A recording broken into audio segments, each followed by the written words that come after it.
Hi, how you doing? So in today's video I want to talk about what to do when your sprayer is getting clogged up, when you're using iron sulphate all over the winter period and occasionally once or twice through the rest of the year, just for a bit of a boost.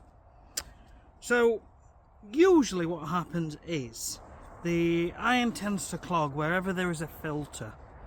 Now whichever sprayer you've got, you need to try and identify the filters in your sprayer. Now I use Cooper Pegler sprayers, which are these colour. These are professional sprayers, and the ones we need to think about mostly are here at the end of the handle, where the handle and the trigger meets the hose pipe that goes into the back. So I've actually just mixed up a full tank and I was about to start spraying, and what happened was I was spraying and then it started to reduce and reduce and reduce. No matter how hard you're pumping, it's just turning into a dribble. So what we need to do is undo this here. Okay, we undo this and we need to clean out the filter that's inside. So it's quite easy to do. The first thing, remember, sprayers are a pressurized system. It's under pressure, so you need to try and release that pressure. And what you can do, wherever you're able to do this, just squeeze the trigger and let some of the spray come out. Okay, that's just dribbling out, as you can see, and it's dribbled to nothing. So first thing we do is we undo this. Now I only have this hand tight, so often I can just undo it with my hands, but not today because I've been using these mole grips. It's dead simple. Just pop that onto there and just start to undo. Now you may see some fluid coming out. You want to be doing this on your lawn or over a carrier bag or something like that, because anything that comes out is going to stain hard surfaces. Now if you hadn't released the pressure with the trigger, it would be spitting out now and hitting you in the face. Now there's bound to be some. We've got a little bit there, so I'm going to put that in my pocket and do the rest by hand. So now when we pull the filter out, you'll see exactly what I'm talking about. Look at that. That is all caked up, and I've just hit myself in the face.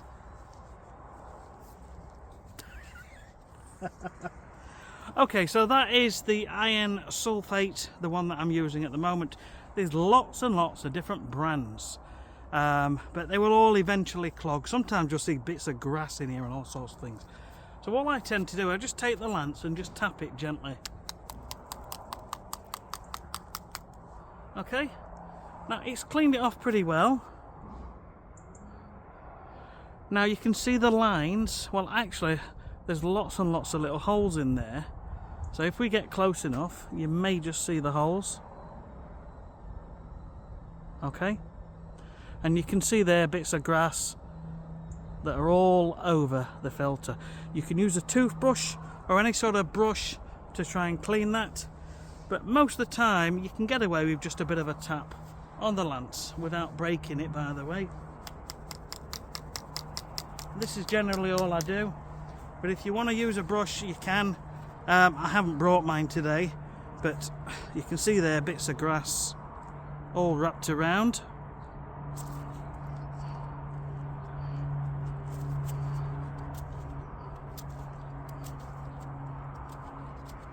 So you can just take that off. Remember, keep your gloves on. These I find are the best for applying ironing. I've used about 4 different types, some black ones, some white ones and blue ones. These ones slip on your hands nice and easy, and they're easy to take off as well. I'll leave a link to these in the description of the video if you are interested in getting some for yourself. But that is it. That is perfectly fine now. Okay, nice and clean, and everything is going to spray nice and easy. So it's just simply a case putting that back in and turning this,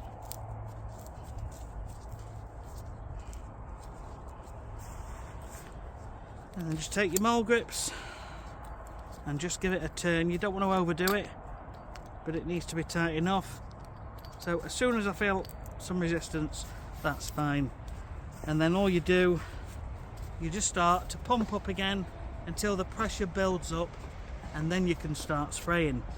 So I'll just show you while I'm spraying up and down here, and then you get an idea for what I'm doing. So we've got a stick there.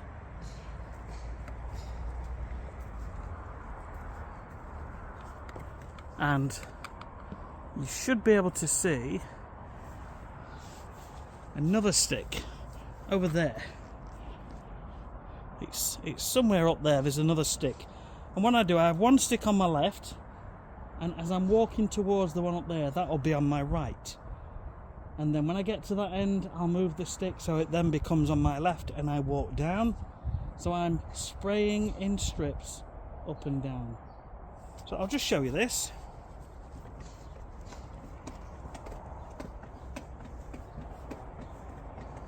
Okay. Got a nice good spray pattern now. It's nice and wide and it's flowing nice and easy.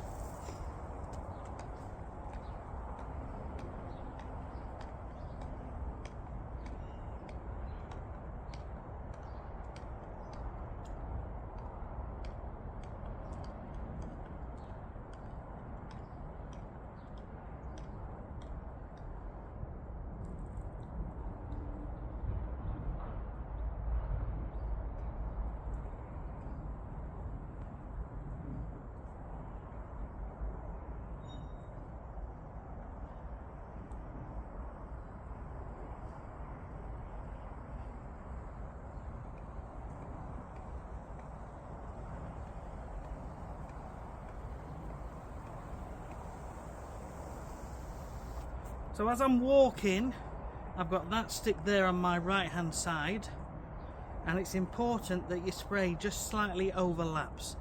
So as you're walking towards the stick, put your eyes in the middle, just maybe half a metre from the stick, and aim towards that. So I'm going to finish this off now. I'll put it on a time lapse. Unfortunately the people are away, but there's a trailer on the lawn and there's a Christmas tree, so there's going to be a couple of areas which don't look quite the same. If I need to, I will come back if they want me to pop back if it looks out of sorts. So I'll put it on a time lapse and I'll get this sprayed up, and then what I'm going to do, I'm going to show you the product that I'm currently using, and I'm going to show you how much I use, and then you can do the same.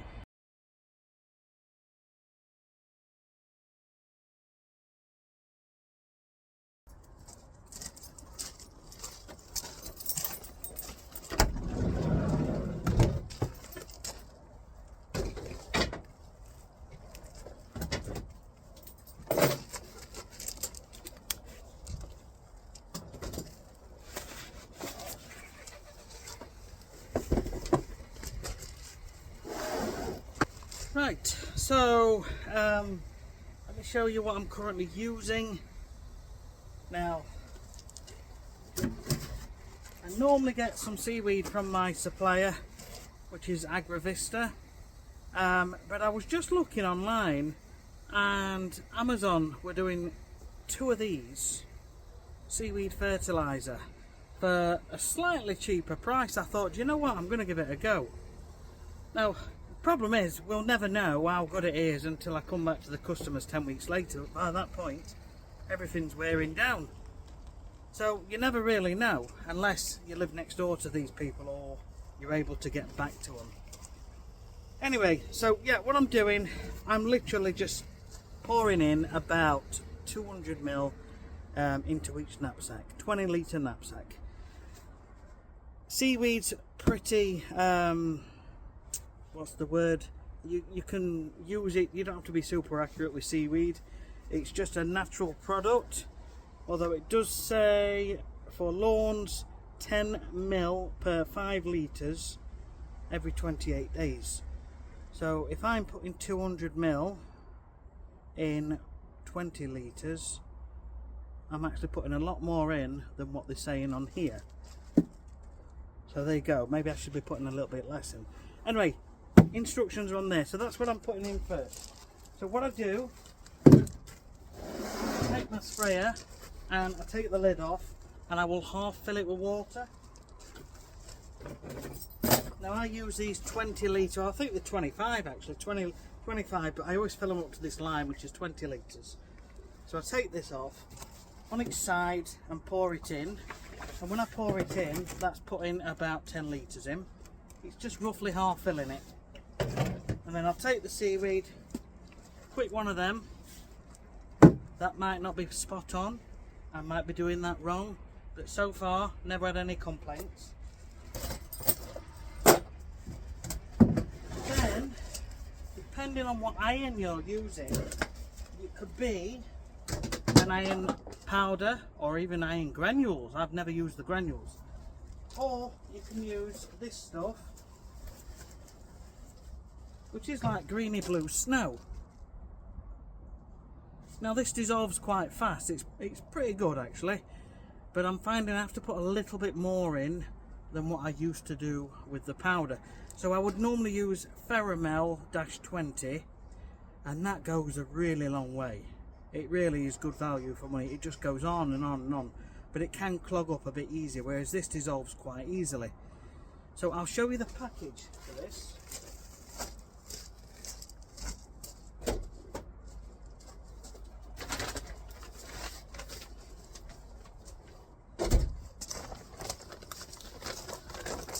So this is what I'm using at the moment. My supplier said that the Ferramel was no longer available and we were going to be using this, which is fine. I'll use whatever they send to me. So what I tend to do, normally with the powder, I would fill a 1 litre jug somewhere near to the top. So anywhere between 800 and 1000 is usually fine. If it's a particularly heavy moss lawn, I might just put it slightly over. Now with this stuff, I'm filling it to the top and then I'm putting maybe another quarter or another third of one of these in. So I'll probably fill it up to about there on the second. So I'll fill it up to the top and then I'll put a little bit more in, that much, an inch or two. And that's turning the moss black very, very quickly. So that is my setup. That is my setup. So water, a bit of seaweed in, then I'll make this up. But before I put this in, a quick squirt with washing up liquid, just, I mean literally just half a teaspoon, that's it. It just helps to keep everything flowing through nice and easily, and helps a little bit to clean the inside. So that's how I do it. Then I fill up the remainder of the tank with water, put the lid on, get some blue roll, take some off, and put it on the top of the lid, and I rock it backwards and forwards like this. But I will count 100 rocks, and in almost all situations when I can find my teeth, that works really well. If I don't mix enough, then it can clog a lot faster. So that's what I do. That is literally everything revealed to you, so you can literally copy everything I do. I try and keep powders and things in one of these white tubs with a lid on. These are food containers, and I put the powder in. I've got a black bag in there at the minute because there's a crack in the side, but I put the powder in, keep the lid on, and that's it. I do sometimes put a black bag there on the top. You can't see that.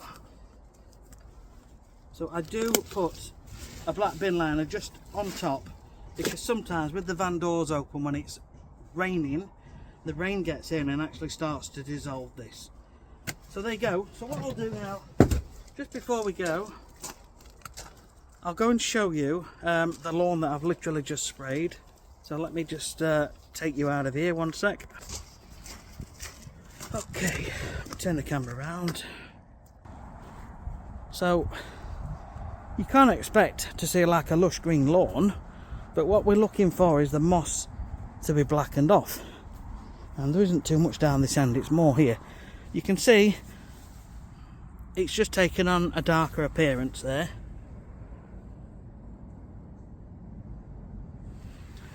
And what it does, it stops the moss from spreading. When you stop the moss from spreading, that moss cannot take over that piece of lawn, and we need to do everything we can to help the lawn thrive. In winter it hasn't got as much energy, there's not as much sunlight, so it's not growing as much, so it needs a bit of help so that the moss can't thrive. Basically, moss and grass compete for the same space in your lawn, and one of them's going to win. It's either going to be the grass that's nice and thick and mowed regular, or it's going to be the moss. If you don't mow your lawn regular and it gets really long and then you cut it really short so it's weak grass will lead to moss and weeds creeping in. Anyway, there you go. So thank you for watching. This is a bit of a long unedited video, but it just goes to show. I mean, it's blackening off already. Now I appreciate some people don't want to see black moss, and if you don't want to do that, then wait until just before spring and give it a moss treatment then. And when you do that, you can then scarify once spring hits a few weeks later. If you want to put a slightly weaker dose of iron in, what that does, it's what's called a turf hardener. So that just helps the grass withstand issues like disease and things like that. It isn't a magic cure. So I'll leave that one with you. Thanks for watching. We'll see you on the next video. Take care. Have a good one. Bye bye. Okay. Getting a bit dizzy now. Don't really know why I'm doing this. Lost the plot. Anyway, see you soon. Bye.